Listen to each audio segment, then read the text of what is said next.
Back to my YouTube channel মিগনয়ন ব্লগছলৈ আপোনালোকক স্বাগতম জনাইছোঁ আৰু মোৰ ইউটিউব চেনেলটো আজি মই লৈ আহিছোঁ প্ৰায় থুলমূলকৈ আপোনালোকক কেইটামান কথা ক'ম। এই টপিকটো হৈছে মোৰ আমাৰ ঘৰতে হোৱা গাহৰি ফাৰ্ম এখন আমি কম খৰচত বিনা আমি ক'ব গ'লে এটা ভালকৈ আমি গাহৰি দানা কেনেকৈ প্ৰস্তুত কৰি উলিয়াব পাৰোঁ তাৰ ওপৰত মই আজি এটা আপোনালোকক ভিডিঅ'টো বনাই দিছোঁ। চাওক, আমি পোনপ্ৰথমে যেতিয়া আমি দোকানত কিনিব পৰা ফিডটো আৰু আমাৰ লোকেলকৈ যিটো আমি দানা প্ৰস্তুত কৰি উলিয়াম, সেই প্ৰস্তুত কৰিবলৈ আমি তাত কেনেকুৱা ধৰণৰ বহুত আমাৰ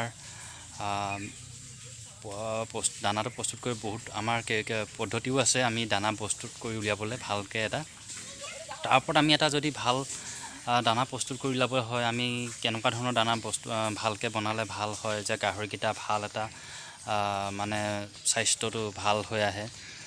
তাৰ ওপৰত মই আজি এটা আপোনালোকক সেইটো বনাইছোঁ। হা কি হয় নি?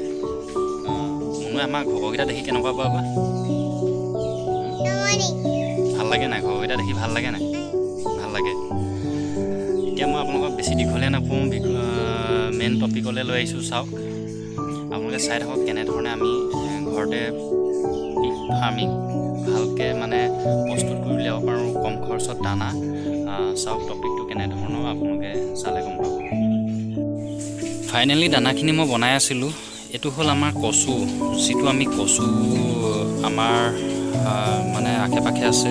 আমাৰ ঘৰৰ চাৰিওবেৰত যদি আমি ভাল ধৰণে চোৱা হয়, এই কচুটো আমি পোৱা যায়। এই কচুটো আমি প্ৰথম এনেকুৱা টৌ এটা ল'ব লাগে, ইয়াত পানী অলপ কিন্তু বনাই প্ৰথম পৰা ষ্টাৰ্ট আপোনালোকক দেখাব লাগিছিলে, কিন্তু এতিয়া সদ্যহতে মই বনাই কমপ্লিট হোৱাৰ পিছত কেনেকুৱা হয় দানাটো।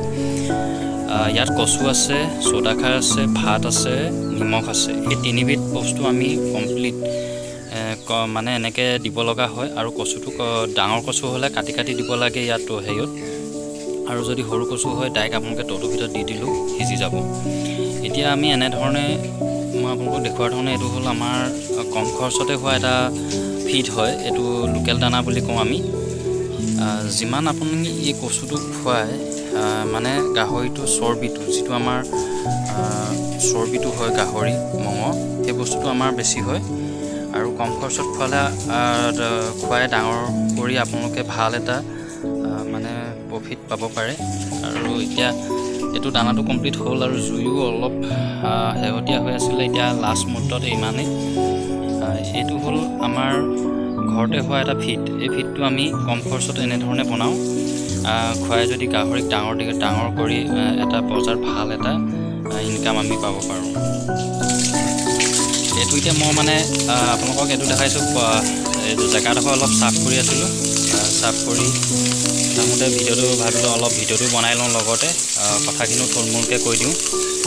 এই দুটা এইকেইটা হৈছে মোৰ তিনিমাহ খোৱা গাহৰি। আপোনালোকে ভাল এটা যদি গঠন আপোনালোকে আনিবলৈ হয়, তেতিয়াহ'লে এই গাহৰি কচু খোৱালে ভাল এটা স্বাস্থ্য আহিব সিহঁতৰ। আৰু ইয়াত আপোনালোকে প্ৰায় জেগাডোখৰ সদায় এনেধৰণে চাফ কৰি থাকিব লাগে। আৰু এইডোখৰ এক্সট্ৰাকৈ মই এনেকৈ মোৰ পোৱালি আছে, এনেকৈ ইয়াত মোৰ এইভাগে পোৱালিও আছে। এই পোৱালিকেইটা মোৰ টোটেল 6টা পোৱালি। মই আগৰ এটা ভিডিঅ'টো দিছোঁ আপোনালোকক। এইকেইটা পোৱালি আপোনালোকে এতিয়া মোৰ 7 দিন হৈছে। এই 7 দিনৰ পাছত মই নেক্সট এটা ভিডিঅ' আপোনালোকক এইটো দেখাবলৈ অকণমান চেষ্টা কৰিছোঁ। আৰু এনেধৰণে যিমানটো লেতেৰা হয় আপোনালোকে এইভাগে মাৰি দিলে কমপ্লিট আপোনালোকৰ এইবিলাক চাফ হৈ যায়। আৰু দিনটোত দুবাৰ বা এবাৰকৈ হ'লেও, প্ৰায় এবাৰকৈ হ'লেও চাফ কৰিব লাগে, দুবাৰকৈ যদি নোৱাৰেগৈ। আৰু মোটামুটি আপোনালোকে এনেকৈ এইজনী গাহৰি এতিয়া আপোনালোকে যিটো দেখিছে পোৱালিটা গাহৰি, আপোনালোকে প্ৰায় 2 মাহমানৰ পাছৰ পৰা আকৌ কচু খোৱাব পাৰিব। এতিয়া সদ্যহতে কচু দিব নোৱাৰে। এইটো চাই লওক অকণমান গাহৰি পোৱালিকেইটা। বিশেষকৈ ভিডিঅ'টো ইমান দীঘলীয়া নকৰোঁ, কাৰণ মই থুলমূলকৈ ঘৰতে এটা সৰুকৈ শ্বৰ্টকৈ কেনেকৈনো বনালে ভাল হয়, সেই তাৰ ওপৰত মই আপোনালোকক ভিডিঅ'টো দিলোঁ।